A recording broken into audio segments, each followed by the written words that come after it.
But the rhetoric that has continued since the start of this pandemic as it relates to the Asian community and also Asian Americans who have been discriminated against in this country specifically for the last year in some instances. So I want to bring in an expert on this topic. Shireen Anis is the founder of Representation Counts. She's also an inclusion activist. Welcome, Shireen. Hi, thank you so much for having me. It's our pleasure, and I want to get into this for people who are not aware. There is a strong need right now, more than ever, it would seem, for allyship. Can you explain the storyline behind that? Yeah, so right now, I think allyship has also evolved from the last year since we've seen all of this trauma sort of ensue with the George Floyd case and Breonna Taylor. And I think the definition of allyship when it comes to race-based violence and racial injustice in general is evolving, as well as in terms of how it should be done. Initially, I think since the onset of the pandemic, concurrently, there was also performative allyship and all of these things being done that weren't exactly the right way of being inclusive for people who are facing these injustices. So now we're seeing that people are a lot more aware and aren't afraid to raise their voice to keep people accountable in positions of power and influence. And what that looks like is actions that will in fact have impact and enforcement for crimes like these racially motivated murders and such that are occurring right now in our society.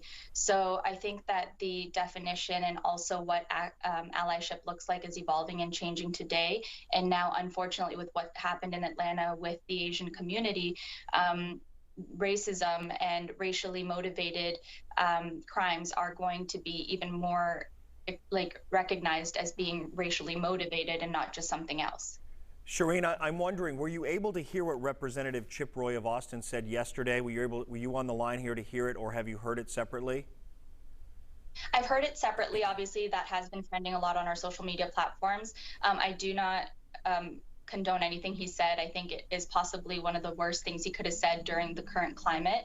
I think that, this is just another eye-opening moment where you don't really understand where that type of ignorance is really coming from. Because he's talking about justice against hate crimes and then makes a reference to something that is born out of a history of hate, and that is hanging people, the majority of whom were people of color.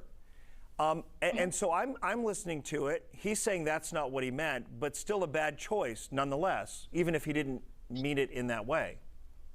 So I think that he did mean it. I think that, again, these are colonial strategies that have been used from traditions, right, and throughout our entire human history when it comes to colonizing people of color. I think he meant it. I think he tried to utilize different tools in politics to try to backtrack what he said. But I do think that the intentions were there. He did try to have this shadow in which he was promoting racial injustices, but he also wanted to try to pretend and come off in a popular way that he does support justice in some way. It was like a catch-22 and a misrepresentation of himself, claiming that he does in fact care about justice, but wait, he actually still wants to promote the racial undertones of certain cultures within this country, and that was the way he did it. He had these shadowed tones in which racism is in fact really prevalent, and you saw that in what he had to say.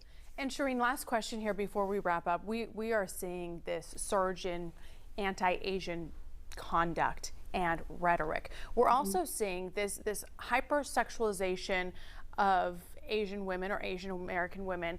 And in doing so, it's almost like this dehumanizing effect. Can you speak to why that's happening and what we can do to change it?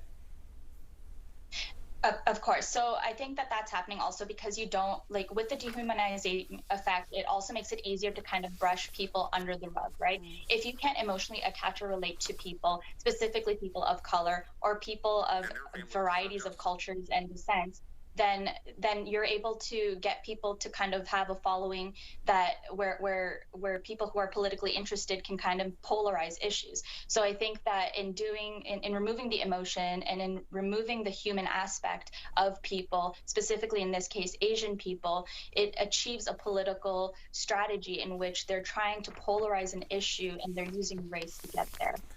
Shireen Anis, thank you so much. Again, she is the founder of Representation Counts. Thank you for having the conversation with us this morning. It's one that will continue. Thank you again for your time. Yeah, good You're so welcome. conversation. Thank you. Good conversation.